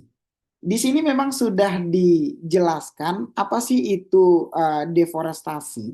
Deforestasi itu merupakan salah satu permasalahan lingkungan paling serius di negara Kesatuan Republik Indonesia yang berdampak pada kerusakan ekosistem. Nah, kenapa ini saya merahkan teman-teman? Coba deh, teman-teman itu ketika ingin melakukan suatu penulisan itu jangan langsung jatuh pada poin inti permasalahan yang akan menyalahkan keadaan. Tapi mulailah untuk menulis sesuatu itu untuk membuka celah pemikiran orang itu untuk memahami terlebih dahulu. Apa sih itu deforestasi itu? Apakah langsung dia itu bermakna pada apa namanya itu pada sesuatu hal yang mengancam orang-orang yang ada di sekitar misalnya. Nah, maka deforestasi inilah yang kemudian harus teman-teman maknai terlebih dahulu. Ambil maknanya bisa secara peraturan perundang-undangan, kemudian bisa melalui teori, bisa melalui apa namanya itu pendapat-pendapat para ahli. Setelah itu baru teman-teman itu mengklaim bahwa deforestasi ini merupakan sebuah kesalahan. Ini kan kalau misalnya ini yang saya baca ya, kalau yang saya pahami ini udah langsung menuduh ini. Udah langsung menuduh bahwa permasalahan yang serius di Indonesia ini. Nah, bisa jadi makna daripada deforestasi ini bukan sesuatu hal yang kemudian apa namanya itu selebay yang kemudian kita tuangkan. Maka perlu apa? Perlu teman-teman itu memberi pemahaman terlebih dahulu teman-teman semua agar pembaca itu tahu. Nah, kemudian untuk yang dikuningkan dan yang dihijaukan ini kan ada pasal yang teman-teman kutip. Seperti tadi yang sudah saya sampaikan, tulisan itu bukan hanya sekedar bicara kutip pasalnya teman-teman, tapi bagaimana teman-teman berbicara. Apa sih yang dimaksud di dalam pasal ini? Apa sih yang kemudian teman-teman ingin sampaikan di dalam pasal ini salah atau benar? Misalnya pasal 28H ayat 1 Undang-Undang Dasar 1945. Ini bicara apa sih? Bicara hak bagi setiap orang itu untuk apa? Untuk memperoleh lingkungan hidup yang baik dan juga sehat. Apakah hanya sebatas ini? Tanpa kita buktikan, apa sih kemudian unsur-unsur sehingga orang itu bisa hidup sehat? Apa sih kemudian parameter lingkungan itu dianggap sebagai lingkungan yang bersih? Maka itulah yang kemudian perlu teman-teman tuangkan. Bukan hanya sekedar mengutip pasal, di dalam pasal 28H bunyinya seperti ini. Cukup dan selesai sampai situ. Dan tidak seperti itu kalau misalnya kita melakukan penelitian. Kita harus bisa memaknai pasal tersebut, kita berikan parameternya. Karena undang-undang itu belum tentu dia memberikan parameternya. Dan undang-undang itu kan hanya menjelaskan secara umum saja. Maka yang memberikan makna dan tafsirannya itu adalah kita sebagai penulis. Nah, dari pasal 28H ini, apa sih yang kemudian kita inginkan? Apa sih yang kemudian kita ingin sampaikan? Parameternya itu bagaimana? Begitupun dengan pasal 33 Undang-Undang Dasar 1945-nya. Makna bumi, air, dan kekayaan alam yang terkandung di dalamnya dikuasai oleh negara misalnya. Nah, misalnya kalimat dikuasai oleh negara. Dikuasai oleh negara ini apakah dikuasai secara positif dan dikuasai secara negatif atau dikuasai seenaknya negara saja?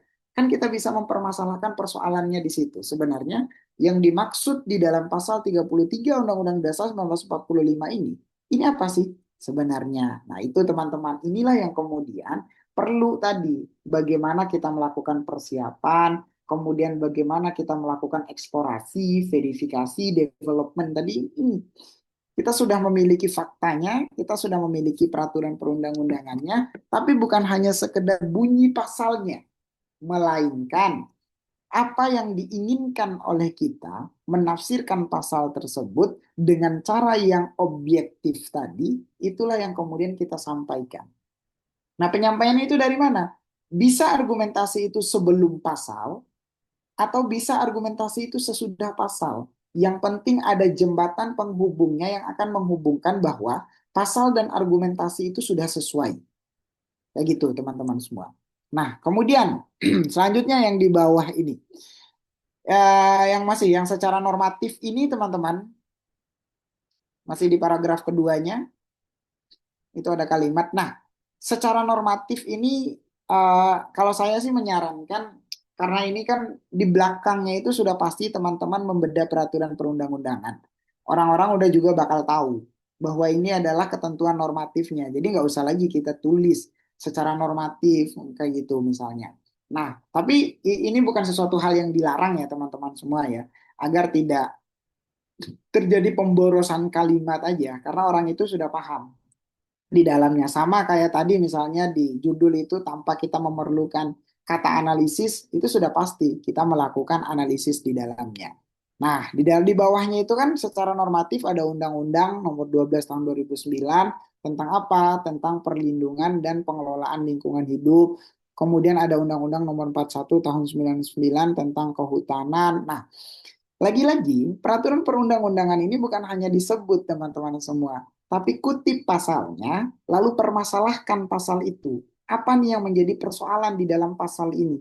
Bertentangannya dengan apa? Apakah bertentangan dengan teori, bertentangan dengan prinsip, atau bertentangan dengan putusan MK, atau bertentangan dengan data sosiologis? Ke bawah.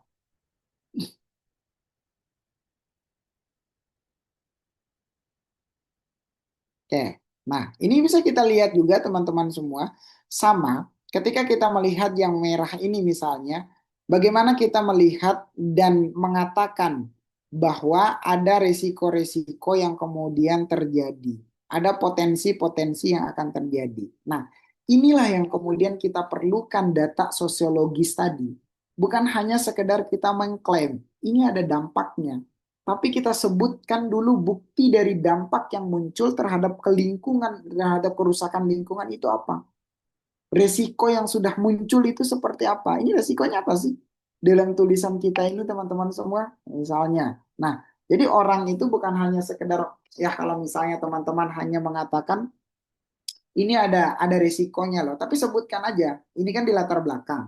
Maka sebutkan aja satu atau dua risiko yang menggambarkan, nanti kan tinggal ditambah lagi pada inti tulisannya tersebut yang menggambarkan persoalan tersebut ada resiko-resiko yang perlu kita perhatikan teman-teman semua. Nah, kemudian lanjut, adakah yang diwarnain lagi di bawahnya? Oke. Em, Pada intinya, tulisan ini teman-teman secara judul tadi sudah menggambarkan secara keseluruhan, tapi latar belakanglah yang kemudian perlu dievaluasi. Perlu menjadi pembelajaran bersama bagi kita. Jadi gini, latar belakang itu adalah sebagai pembuka tulisan. Bagaimana orang itu suka terhadap isi tulisan kita, mereka itu pasti berpacu pada dua keadaan. Dia pasti membaca latar belakang dan konklusinya terlebih dahulu. Kemudian ditambah dengan judulnya tadi. Nah, kalau latar belakang itu teman-teman, biasakan jangan langsung to the point di awal. Saya ada beberapa hal yang saya temukan. Oke, sebentar lagi. Ada beberapa hal yang saya temukan di semua tulisan teman-teman. Ada yang langsung to the point di awal itu dengan data. Ada yang langsung menyalahkan undang-undangnya. Ada yang langsung menyalahkan peraturannya. Nah, coba berusaha teman-teman, tuangkan di dalam latar belakang itu dari yang sifatnya umum ke yang sifatnya khusus. Gambarkan aja dulu pengertian lingkungan itu seperti apa yang dimaksud hukum lingkungan, deforestasi itu bagaimana, konsepnya seperti apa, lalu masuk pada permasalahannya. Permasalahan ini berbenturkan ke teori, berbenturkan peraturan perundang-undangan. Masalah ini muncul, dampaknya ada satu 2 3 4 5. Dampak ini muncul, maka solusi yang kita harapkan seperti ini. Udah, selesai seperti itu. Jangan sampai teman-teman itu menembak persoalannya itu langsung di paragraf pertama. 1.200 korban jiwa akibat kerusakan hutang langsung. Orang ini tanpa tahu ini permasalahan kerusakan hutang ini datanya dari mana. Nah, kurang lebih seperti itu teman-teman. Karena sudah diingatkan, waktunya itu sudah selesai. Saya kembalikan lagi ke moderator. Baik, Bapak. Sebelumnya mohon maaf ada penambahan waktu dari kami, Pak, hingga 11.15. Mungkin Bapak ingin Oke, kembali mereview salah satu tulisan dari teman-teman riset. boleh satu lagi kalau gitu. Baik, operator kami minta tolong untuk bisa menampilkan.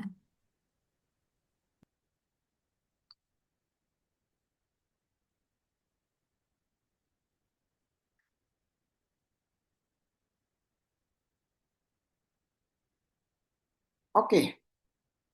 Em, ini satu tulisan harmonisasi kebijakan hukum lingkungan dan kehutanan sebagai solusi apa namanya itu solusi pengendalian deforestasi menuju tata kelola hutan berkelanjutan di Indonesia. Nah, lagi-lagi sebelum kita membaca apa yang menjadi isi dari judul ini kan sudah tergambarkan.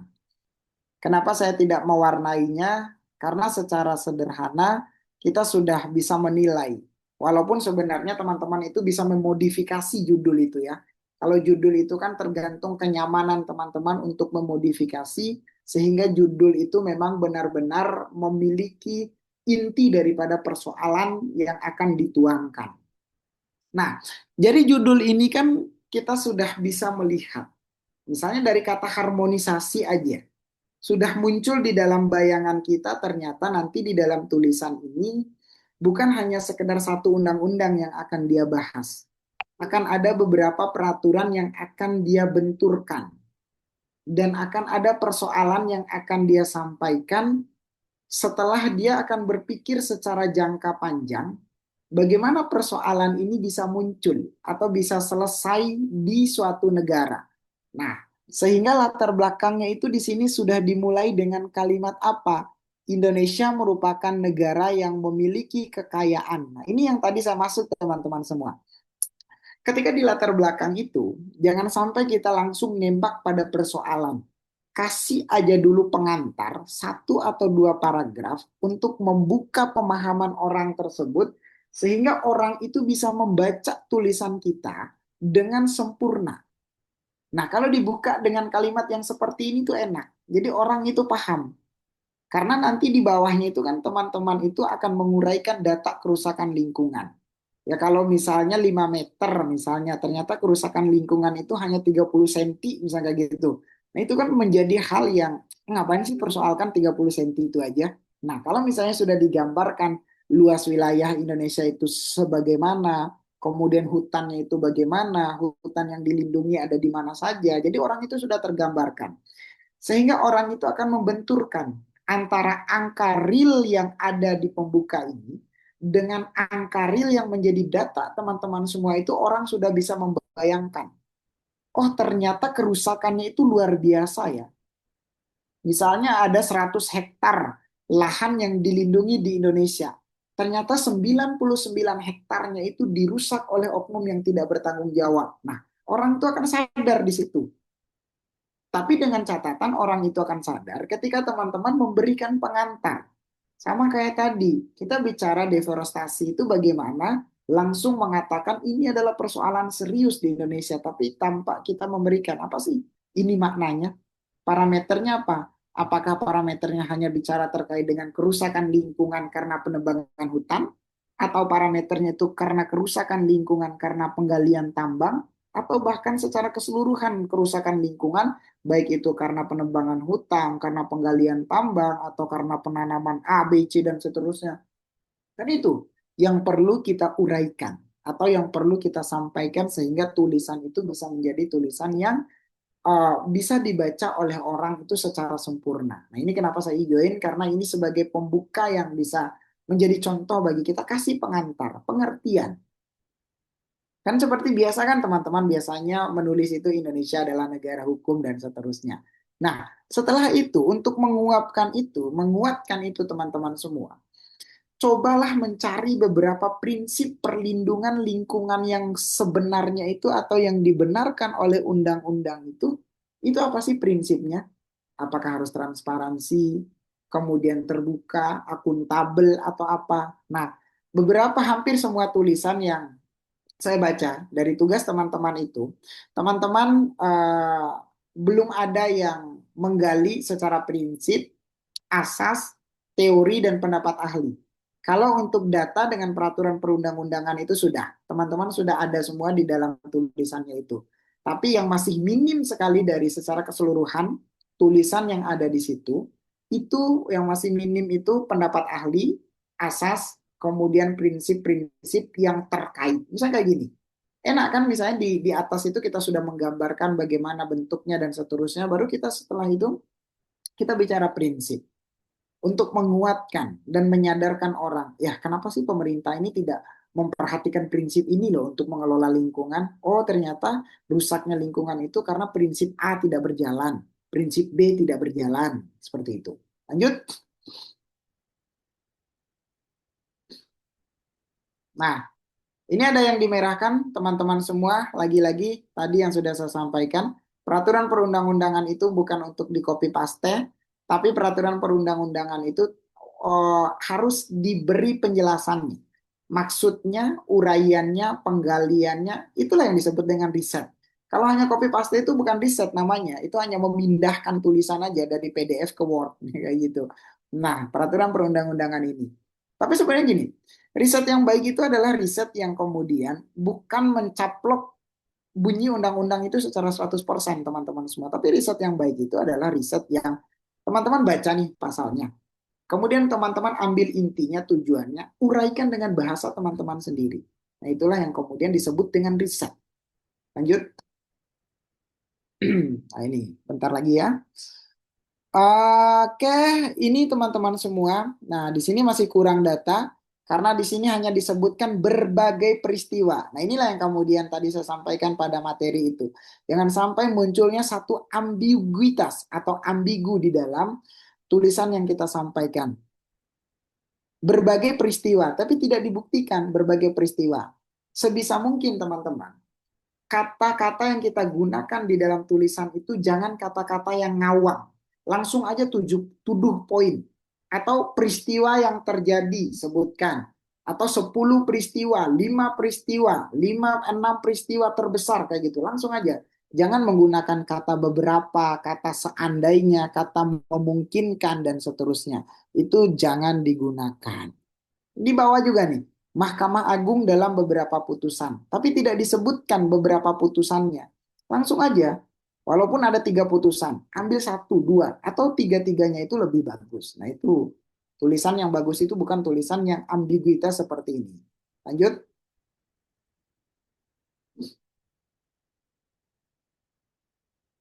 Oke, sudah selesai teman-teman semua. Jadi 2 tulisan tadi sudah saya review, mudah-mudahan dari beberapa masukan tadi bisa menjadi pembelajaran bagi kita agar kita bisa menulis dengan baik, bisa menulis dengan sempurna, agar kita bisa menulis sesuai dengan kriteria penulisan yang baik, benar, sistematis, dan logis. Saya kembalikan lagi ke moderator. Baik, terima kasih Bapak Zul atas penilaiannya dari sesi kupas tuntas mengenai penugasan pra-workshop dari teman-teman divisi riset.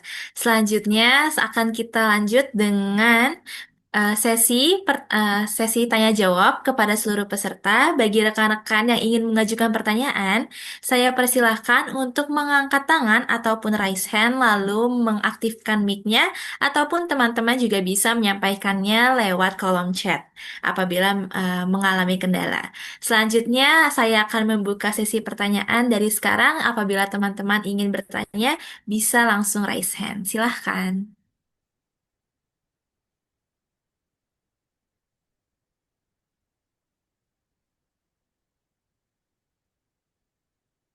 Ayo, siapa yang mau bertanya? Para punggawa-punggawa ini pengurus baru semua ya? Peserta baru semua kan ini? Ada yang baru, ada yang Yang sudah lama juga. lama, Bapak. Oh, oke deh. Baik, teman-teman, Oke. silahkan langsung aja mengajukan pertanyaannya, mumpung Bapak Zul juga ada hadir bersama-sama dengan kita. Oke, yang pertama ada Kak Naya Radihati. Silahkan, Kak, mengajukan pertanyaannya. Baik, Bapak, sebelumnya saya ingin mengucapkan terima kasih banyak ya Bapak atas materi yang telah Bapak sampaikan, yaitu sangat insightful Bapak. Jadi saya ingin mengajukan 2 pertanyaan mungkin ya Pak. Yang pertama itu terkait dengan mencari sebuah novelty dalam membuat sebuah tulisan hukum ya Pak. Ini Karena, emang suaranya putus-putus atau jaringan saya yang rusak? halo Bapak, Di saya jelas, Bapak. Di yang lain juga kedengaran putus-putusnya? Mungkin tes, teman-teman Coba bisa dibantu. ngomong lagi. tes Nalia. Bapak, apakah suara saya terdengar Oke. jelas Bapak? Nah, boleh coba. Oke, baik Bapak. Saya izin mengajukan dua pertanyaan ya Bapak. Untuk pertanyaan pertama, saya ingin menanyakan terkait dalam mencari sebuah novelty untuk menuliskannya di dalam sebuah tulisan hukum ya Bapak. Karena untuk mahasiswa-mahasiswa yang sepantaran dengan saya, memang untuk mencari sebuah novelty itu merupakan suatu hal yang challenging ya Pak. Kira-kira dari Bapak untuk mendapatkan sebuah novelty itu bagaimana? Dan menurut Bapak sendiri Pak, apakah sekiranya dalam menggunakan ChatGPT untuk mencari novelty sebagai alat bantu bagi kami, apakah itu hal yang dapat diwajarkan, Pak? Dan bagaimana penggunaan yang sekiranya baik, Pak, dan sewajarnya ada atas penggunaan ChatGPT dalam membuat sebuah karya tulis? Dan kemudian pertanyaan kedua saya, Bapak kan mention kalau Bapak tuh juri KTI ya, Pak. Kira-kira apa opening line dalam sebuah tulisan hukum yang sekiranya eye-catching gitu, Pak, untuk juri yang sekiranya tulisan hukum kami itu bisa dibaca tanpa membuat rasa yang bosan gitu bagi para juri. Terima kasih, Bapak. Oke, jadinya tiga pertanyaan. Iya, mohon maaf Bapak atas antusiasme saya. Aman, aman, aman. Ini mau langsung dijawab atau bagaimana? Saya kembali lagi ke Bapak, apakah ingin ditampung terlebih dahulu, apakah langsung dijawab? Bebas, ada berapa yang mau nanya itu? Baik, teman-teman sekalian, apakah ada lagi yang ingin bertanya? Bisa langsung raise hand ataupun bertanya di kolom chat. Baik, ada lagi Pak. Apakah mau ditampung atau langsung Boleh dijawab Pak? ditampung dulu. Baik, boleh ditampung. Silahkan atas nama Balkis. Baik, terima kasih atas kesempatannya moderator dan juga terima kasih atas materi yang sangat insightful tadi dari Pak Zul. Saya ingin bertanya mungkin terkait pendekatan atau metode penelitian itu sendiri aja sih Pak. Karena kan sekarang tuh pendekatan atau metode penelitian itu kan nggak untuk penelitian hukum sendiri ya itu kan nggak terbatas untuk meneliti secara normatif aja gitu. Jadi analisisnya, pisau analisisnya tuh nggak hanya undang-undang, tapi bisa multidisipliner kayak pakai ilmu sosiologi, ilmu politik dan lain-lain. Tapi kadang-kadang ada orang berpendapat atau mungkin dosen gitu berpendapat kalau misalnya karena kita di penelitian hukum ini nggak hanya make undang-undang untuk dianalisis atau undang-undang itu sebagai pisau analisis, tapi karena juga mengintegrasikan ilmu lain gitu, ilmu sosiologi, ilmu politik itu sebagai alat analisis juga, itu banyak yang bilang katanya, oh ini bukan penelitian hukum, ganti judul deh. Jadinya kalau pertanyaan saya, jadi gimana sih cara kita tetap untuk mengintegrasikan ilmu-ilmu lain di luar ilmu hukum, tapi tanpa mengabulkan Oke, identitas dari penelitian hukum itu sendiri. Jadi kayak apa namanya tetap mengintegrasikan ilmu lain, tapi penelitian hukumnya ini esensinya nih masih tetap dapat kalau ini tuh penelitian hukum gitu. Terima kasih Pak. oke. Ada lagi? Dua dulu. Ya, mungkin karena sudah 3 pertanyaan ya Pak. Boleh mungkin langsung dijawab saja terlebih dahulu. Oke. Pertama kita jawab dulu beberapa pertanyaan dari eh, Ibu Wakil Ketua FRDM. Enaknya Wakil Ketua kan? Betul banget, Bapak. Em, Pertanyaan pertama tadi terkait dengan novelty. Satu kata kunci kita menemukan novelty itu teman-teman dari kesenjangan yang ada.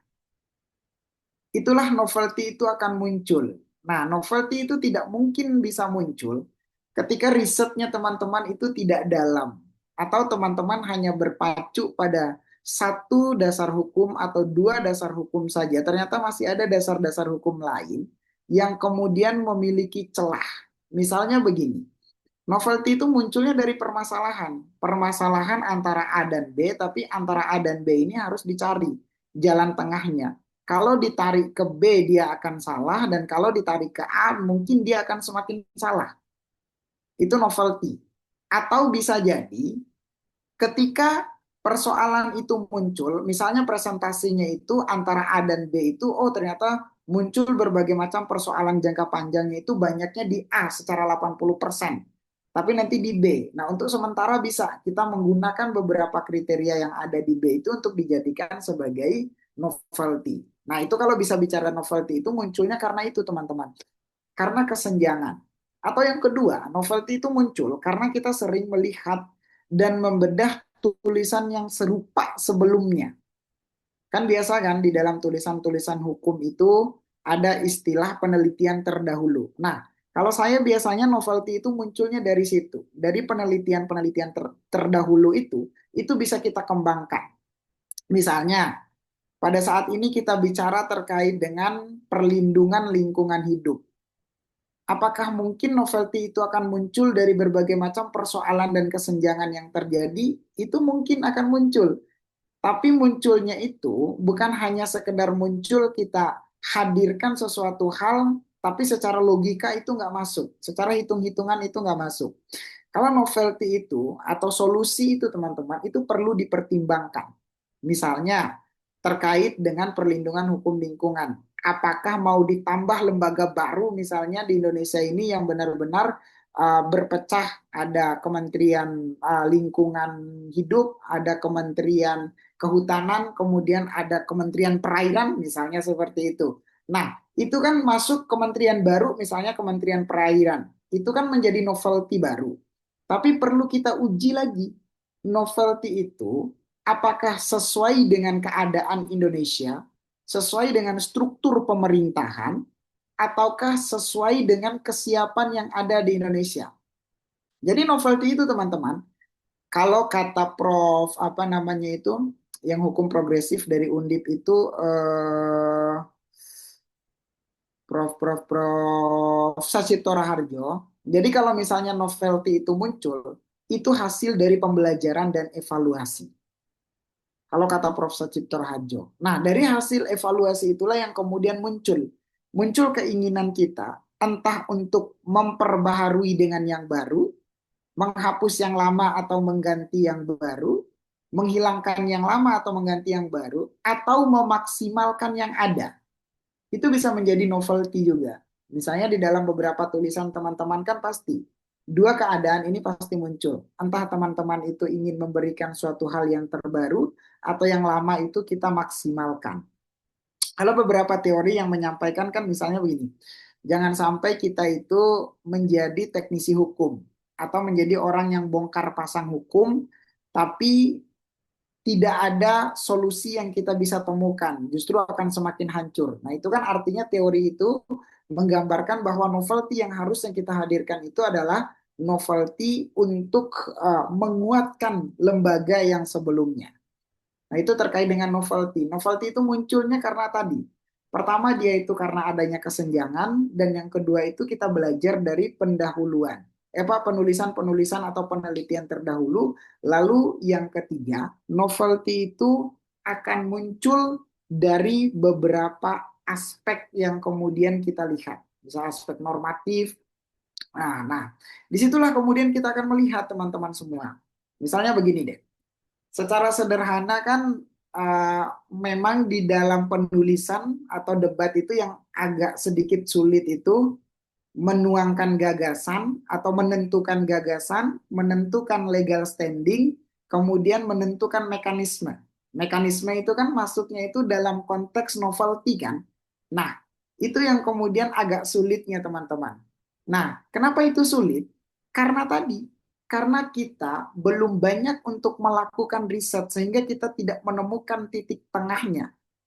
Coba baca undang-undang. Misalnya begini, persoalan yang sekarang terjadi ketika Prabowo ingin melakukan pemilihan kepala daerah itu melalui Dewan Perwakilan Rakyat di daerah. Itu kan muncul persoalan pro dan kontranya. Bagi orang yang pro itu setuju-setuju aja. Karena DPRD itu sudah mewakili suara rakyat. Karena secara keterwakilan di dalam undang-undang administratif, di dalam undang-undang MD3, mereka itu mewakili. Secara demokrasi pun pemilihan umum itu bisa dilakukan dalam dua keadaan, langsung dan tidak langsung. Tidak langsung itu melalui DPRD, itu bagi yang pro. Tapi bagi yang kontra itu, ini melanggar. One man, kemudian one vote. Tapi apa novelty yang kemudian kita sampaikan di dalamnya? Kita harus mencari jalan tengahnya. Bagi orang-orang yang ingin tetap terrealisasi, berarti jalan tengahnya apa? Kan persoalan yang muncul ketika DPRD itu bisa melakukan pemilihan kepala daerah, nanti korupsi, kolusi, dan nepotisme itu akan semakin meningkat. orang akan sering melakukan lobby-lobbyan. Itu kan permasalahan yang akan terjadi. Nah, dari ketimpangan dan permasalahan inilah yang kemudian nanti kita cari novelty-nya. Bagaimana caranya ketika ini benar-benar terrealisasi, tapi orang itu tidak lobby DPRD, tidak melakukan suap, korupsi, kolusi, dan nepotisme. Masuk pada apa? Teori transparansinya. Kemudian kuatkan lembaga pengawasnya, kuatkan Bawaslu-nya, kuatkan Gakumdunya. Nah, atau misalnya bila perlu kita kasih satu mekanisme baru. Bagaimana kita membentuk apa namanya itu eh, peradilan khusus pemilu misalnya, walaupun pemilihan umum itu dilakukan melalui apa namanya itu melalui keterwakilan. Karena pasti ada beberapa sengketa-sengketa yang mungkin akan dipersoalkan. Nah, hal-hal itu kan menjadi novelty. Kalau misalnya 100% nih, negara itu sudah tidak bisa dinego lagi. Negara ini sudah mengeluarkan peraturan perundang-undangan wajib kepala daerah itu dipilih oleh DPRD. Maka novelty-nya itu kita cari bagaimana DPRD ini tetap mengutamakan independensi yang mereka miliki. Dengan cara apa? Penguatan pengawasan, kemudian transparansi, akuntabilitas, dan kemudian kita kuatkan beberapa lembaga dan seterusnya. Nah, itu kurang lebih novelty itu munculnya seperti itu ya, Naya ya. Kemudian yang kedua itu kita tidak bisa menutup mata dan menutup celah ketergantungan kita dengan teknologi yang ada, termasuk artificial intelligence, baik yang pro maupun yang permanen. Dan sekarang udah bukan hanya ChatGPT, kalau saya cerita-cerita sama mahasiswa itu udah ada Gemini, udah ada Caca, udah ada Cici, udah ada apalah segala yang bisa membantu mereka itu. Nah, itu kemudian novelty itu ketika kita memberikan perintah kepada mereka, mereka sudah pasti memberikan novelty yang ketika kita baca itu, oh iya ya, kenapa nggak kepikiran ya? Nah, sebenarnya apa yang disampaikan oleh AI itu bisa terwujudkan di dalam pemahaman kita, itu ketika kita melakukan riset yang mendalam tadi untuk menghadirkan novelty. Maka pertanyaannya, apakah memungkinkan kita menggunakan alat bantu AI? Itu mungkin sekali. Dan bahkan sekarang orang-orang kan sudah mulai melakukan pelatihan kan, menulis jurnal Scopus, menggunakan AI, kemudian menulis buku dalam waktu 2 jam itu menggunakan AI selesai. Tapi yang perlu kita perhatikan itu teman-teman, apakah yang dihasilkan oleh AI itu relevan nggak dengan keadaan yang sekarang, relevan nggak dengan kondisi lingkungan kita, relevan nggak dengan living law yang ada di Indonesia, relevan nggak dengan keinginan, harapan kita bersama, relevan nggak dengan RPJMN, RPJMD, dan seterusnya. Itu perlu apa? Misalnya ketika teman-teman meminta bantuan kepada AI, tapi perlu dilakukan verifikasi kembali. Silakan dilakukan verifikasi kembali teman-teman semua. Ketika teman-teman menggunakan AI.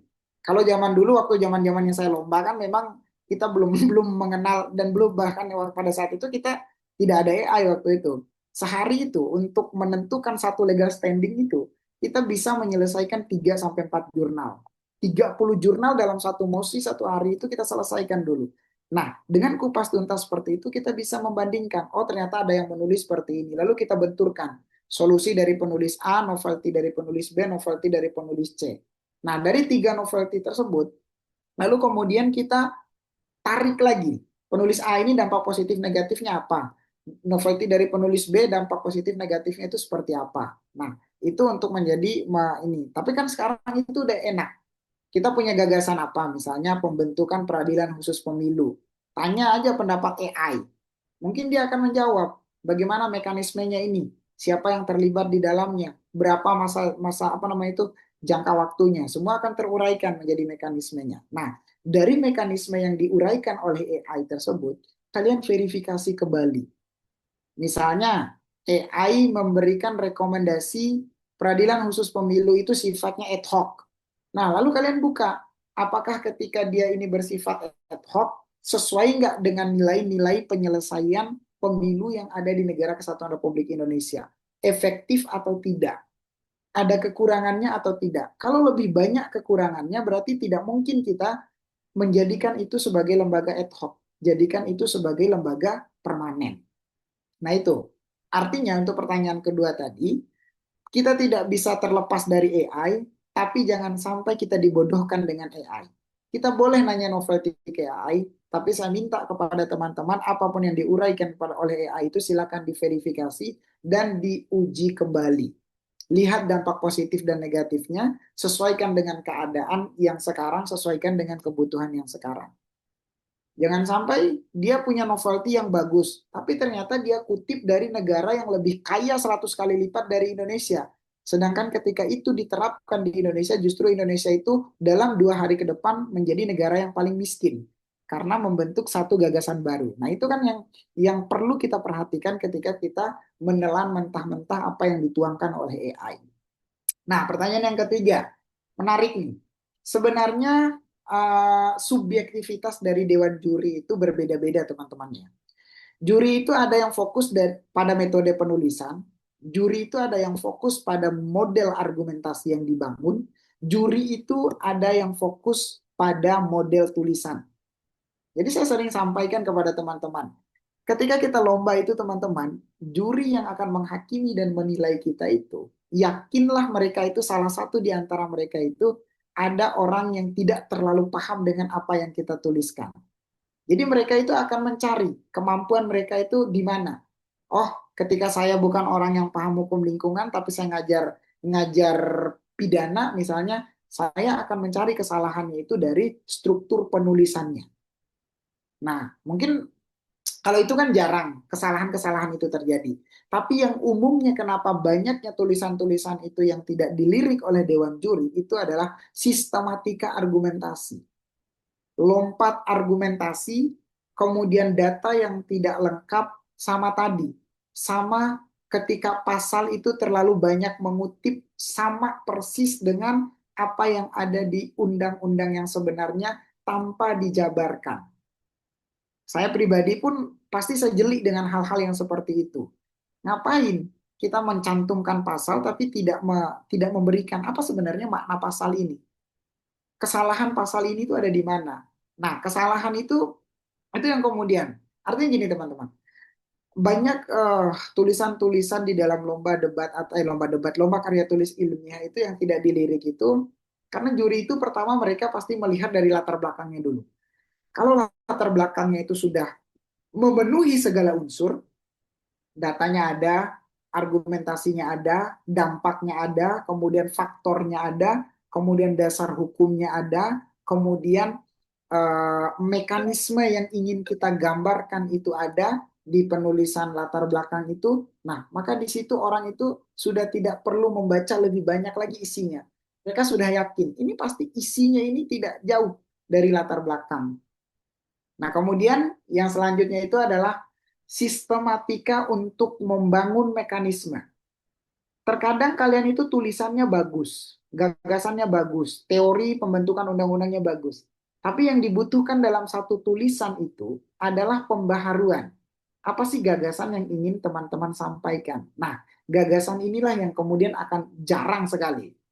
Misalnya begini, ketika teman-teman menulis satu persoalan tentang apa namanya itu, balik lagi pada persoalan yang sekarang viral ya, misalnya tentang pemilihan kepala daerah melalui DPRD.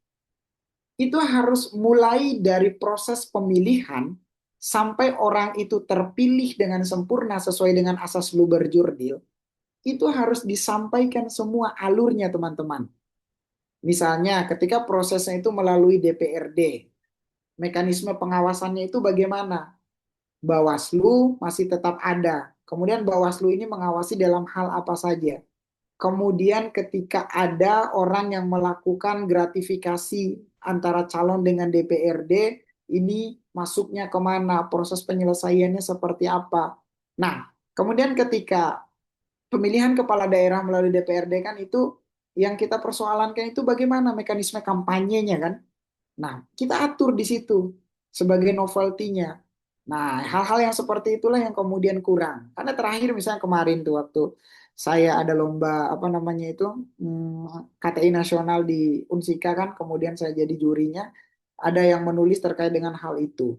Dia cuman mengasih rekomendasinya itu apa namanya meningkatkan asas transparansi dan akuntabilitas agar tidak terjadi korupsi, kolusi dan nepotisme.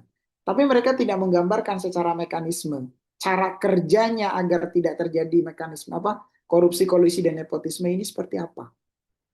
Nah, beberapa hal itu yang perlu diperhatikan teman-teman. Pada intinya itu argumentasi jangan sampai lompat logikanya itu dari A langsung ke Z misalnya itu. Itu harus ada bridgingnya kalau di dalam tulisan hukum itu kan jembatan penghubung yang menggambarkan bahwa paragraf yang satu dan seterusnya ini nyambung loh. Yang pertama. Kemudian yang kedua, semua harus terpenuhi filosofis, yuridis, sosiologis dan seterusnya. Dan yang ketiga itu mekanismenya itu harus rinci.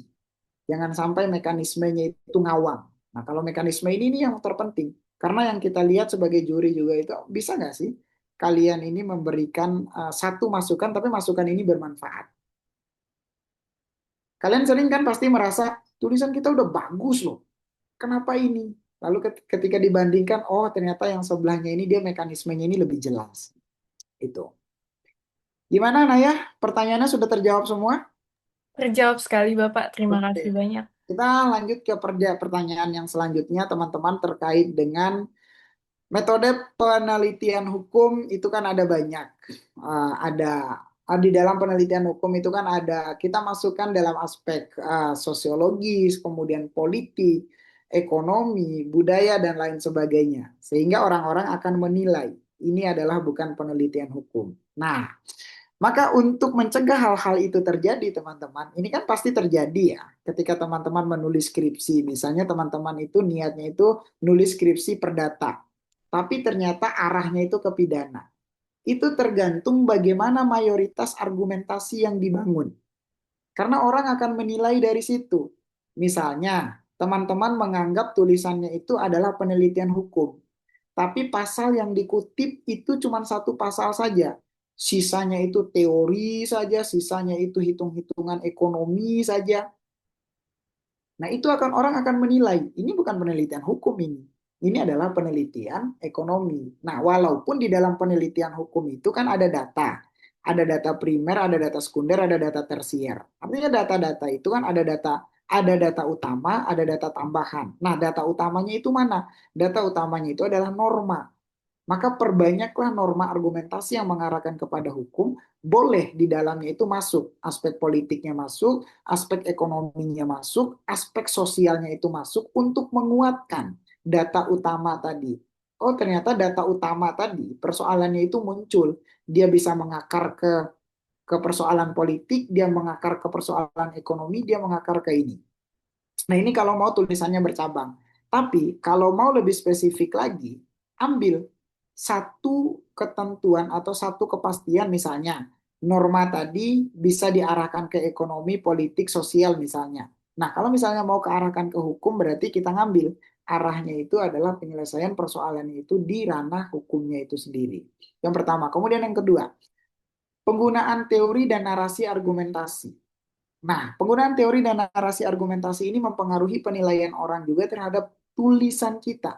Orang itu akan menilai, karena teori ini kan sudah terspesifikasi ya. Teori ekonomi, kemudian teori politik, teori sosial, teori peraturan perundang-undangan, dan seterusnya. Jangan sampai teori-teori itu kita gunakan, sehingga kita bangun argumentasi itu bukan ke arah argumentasi yang mengarahkan ke tulisan hukum. Atau ada yang tulisan hukum tapi bukan sesuai dengan spesifikasi kemampuan dia. Ngambil jurusan perdata, tapi yang ditulis di dalam tulisannya itu adalah terkait dengan persoalan pidana, misalnya. Atau ngambil jurusan pidana yang ditulis itu adalah persoalan perdata. Nanti kan orang akan komentar, ini bukan tulisan perdata, ini adalah tulisan pidana. Atau sebaliknya, ini adalah tulisan pidana, ini bukan tulisan perdata. Nah, maka untuk menghindari penilaian-penilaian seperti itu adalah mayoritas argumentasi, mayoritas data, data utama ya, mayoritas data utama, dasar hukum yang kita gunakan di dalam tulisan itu harus mengarah kepada apa namanya itu kepada tulisan hukum. Kayak kemarin beberapa minggu yang lalu saya menemukan mahasiswa yang melakukan penulisan dia itu sebenarnya perdata. tapi tulisannya dia itu lebih ke arah politik atau arah hukum tata negara. Dia menulis ranah partai. Saya paham arah yang dia tulis itu, saya paham. Dia ingin mempermasalahkan masalah ganti rugi yang terjadi antara anggota parpol dengan ketua parpol. Saya paham, dan itu memang masuknya itu ke dalam ranah hukum perdata. Tapi di dalam skripsi yang dia tulis itu, dia sedikit sekali menyinggung persoalan itu. Dia lebih banyak ini ngandung unsur politik, politik balas dendam, politik balas budi, dan seterusnya. Dia masukkan teori-teori itu. Sehingga kita menilai, oh ini bukan tulisan yang mengarah ke perdata, tapi ini tulisannya itu mengarah ke hukum tata negara. Nah, makanya kenapa banyak orang-orang menilai tulisan kita itu bukan tulisan hukum, karena ketika mereka membaca, batu uji kita gunakan di dalam tulisan tersebut untuk membangun argumentasi, itu sedikit sekali mengarah kepada ranah hukumnya. Jadi kurang lebih seperti itu ya. Tadi siapa yang nanya? Saya, Pak. Makasih, Bisa Pak. dipahami? Bisa, Pak. Terima kasih, Pak. Gitu. Jadi untuk undang-undang pasal itu bukan bukan satu pasal doang. Nah, itu tidak mencerminkan memang tulisan hukum kalau cuma satu pasal, tapi bagaimana kita membenturkan secara vertikal horizontal pasal itu kita gali dampak faktor kemudian dan apa namanya itu solusinya bagaimana. Oke, kurang lebih seperti itu. Baik, terima kasih Bapak Zul atas jawaban dari pertanyaan-pertanyaan yang sudah diajukan dari teman-teman riset sekalian. Namun, mohon maaf sekali karena adanya keterbatasan waktu, pertanyaan tadi merupakan pertanyaan terakhir.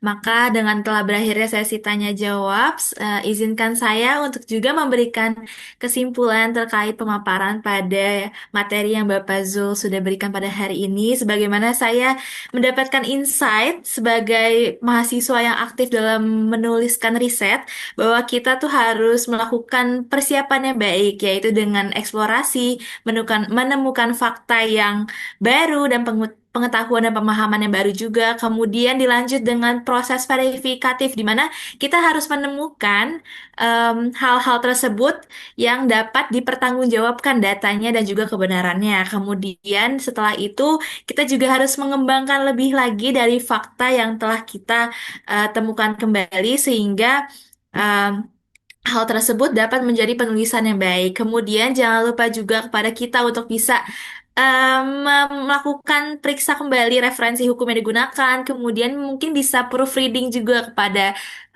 dosen maupun orang yang ahli dalam riset tersebut. Sekian dan juga terima kasih kembali kepada Bapak Zul atas materi yang sudah diberikan dan juga atas review dan juga menjawab pertanyaan dari teman-teman riset sekalian. Sebelum kita menutup acara pada pagi hari ini, apakah sekiranya dari Bapak Zul bersedia untuk menyampaikan satu ataupun dua patah kata sebagai closing statement di penghujung acara kita pada pagi hari ini? Silakan Bapak Zul. Oke, pertama saya ingin menyampaikan sekali lagi terima kasih kepada teman-teman FRDM yang sudah mewadahi ruang keilmuan yang luar biasa ini, teman-teman semua. Mudah-mudahan apa yang kita bicarakan hari ini bukan hanya sekedar didengarkan, tapi menjadi ilmu yang bisa kita amalkan atau bisa kita implementasikan ketika kita bisa menjadi seorang penulis. Kemudian pesan saya kepada teman-teman semua, ketika kalian menulis itu memang terasa lelah. Karena otak itu akan berjalan dan mengajak kita akan selalu mencari, dan mencari. Tapi yakinlah ketika teman-teman itu menghasilkan satu tulisan yang baik, tulisan yang enak dibaca oleh orang lain, dan tulisan yang bermanfaat bagi orang lain, maka disitulah rasa senang yang akan muncul dari perjuangan penulisan yang kita lakukan. Tetap semangat teman-teman semua, belajar itu adalah sesuatu hal yang tidak terlepas dari kata proses. Semua kita mulai dari bawah, dan kalau teman-teman konsisten dan istiqomah, pasti teman-teman akan sampai pada puncak yang diinginkan. Oke, itu saja teman-teman. Tetap konsisten untuk tetap berada di FRDM, karena apa yang teman-teman dapatkan di FRDM ini, yakin 1000% tidak teman-teman dapatkan di dalam ruangan kelas. Itu saya yakin sekali. Karena di dalam ruangan kelas, kalian hanya mendengarkan ceramah dosen aja. Tidak mendengarkan bagaimana cara dia meriset. Itu aja.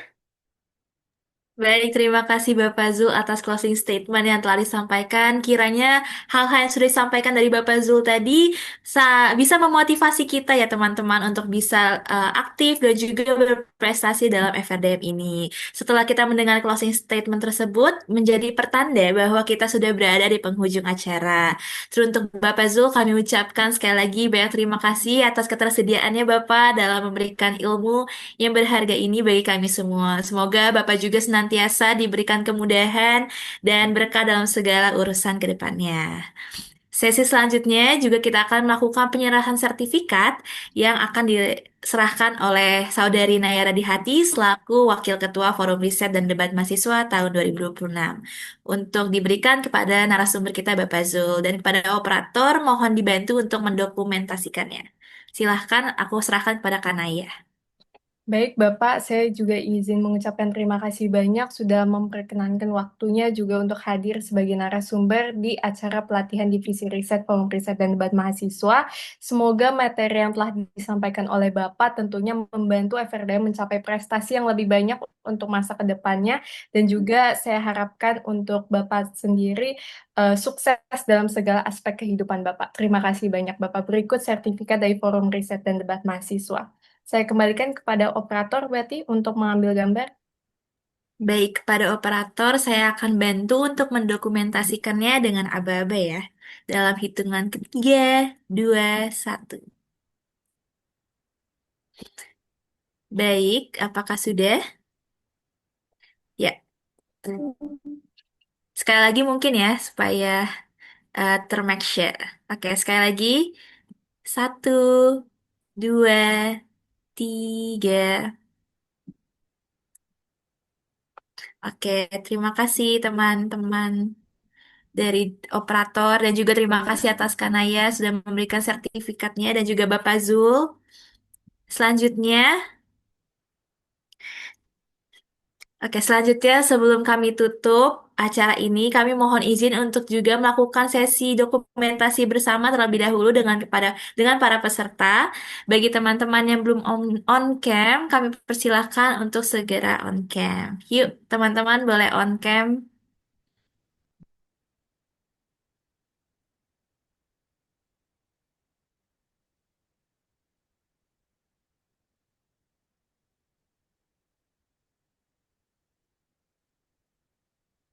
Ya, baik. Teman-teman sekalian boleh menyalakan kameranya karena kita akan melakukan sesi dokumentasi. Baik, baik. Pada operator, aku persilahkan untuk membantu kita untuk mendokumentasikannya. Saya akan memberikan aba-aba juga. Oke, dalam tiga, dua, satu. Baik, selanjutnya slide kedua. Tiga, dua, satu. Baik, slide berikutnya. Tiga, dua, satu. Oke, slide berikutnya lagi. Tiga, dua, satu. Baik, apa dari operator apakah sudah aman? Oke, sudah ya. Baik, terima kasih teman-teman atas ketersediaannya untuk mendokumentasikannya. Baik, setelah selesainya sesi foto bersama, maka berakhir juga acara kita pada pagi hari ini. Sekali lagi, kami ucapkan banyak terima kasih kepada narasumber kita yang luar biasa, yaitu Bapak Zul Amirul Haq, yang telah meluangkan waktunya untuk berbagi ilmu bersama kita semua pada forum ini. Kepada Bapak Zul, tanpa mengurangi rasa hormat kami persilahkan jika ingin meninggalkan Zoom ini terlebih dahulu. Oke, terima kasih sekali lagi teman-teman semua karena saya harus melanjutkan kegiatan lagi. Saya izin meninggalkan grup ini. Sukses selalu. Sampai ketemu di lain waktu. Jangan bosan-bosan untuk menghubungi ketika membutuhkan. Kalau sempat, insya Allah saya bisa membersamai. Oke, sekian teman-teman. Billahi taufiq wal hidayah. Assalamualaikum warahmatullahi wabarakatuh. Waalaikumsalam warahmatullahi wabarakatuh. Terima kasih banyak Bapak Zul. Dadah semuanya, sehat-sehat selalu. Terima kasih Bapak. Baik, melanjutkan kepada yang berikutnya, teman-teman semua, sebelum meninggalkan Zoom meeting ini, diperkenankan untuk teman-teman semua mengisi presensi terlebih dahulu. Untuk link presensi akan dikirimkan melalui kolom chat Zoom. Kiranya teman-teman isi ha- kiranya teman-teman mengisi eh, presensi tersebut dan jangan lupa untuk meng-screenshot bukti kehadiran kalian. Boleh dibantu oleh operator untuk mengirimkan link presensi? Baik, sambil menunggu link presensi dibagikan, terima kasih banyak teman-teman atas partisipasinya pada pagi hari ini. Terima kasih atas antusiasnya dan telah menyimak materi dari narasumber kita hari ini. Saya Vivian Daniela selaku moderator pada pagi hari ini. Izin memohon maaf apabila ada salah kata maupun perilaku saya yang tidak berkenan. Dengan demikian, saya izin pamit undur diri. Sekian dan terima kasih. Wassalamualaikum warahmatullahi wabarakatuh. Waalaikumsalam warahmatullahi wabarakatuh. Terima kasih Vivi dan juga terima kasih teman-teman riset. Boleh leave Zoom-nya ya selagi absen juga. Thank you. Terima kasih Terima teman-teman. kasih Jangan lupa absen semuanya. ya.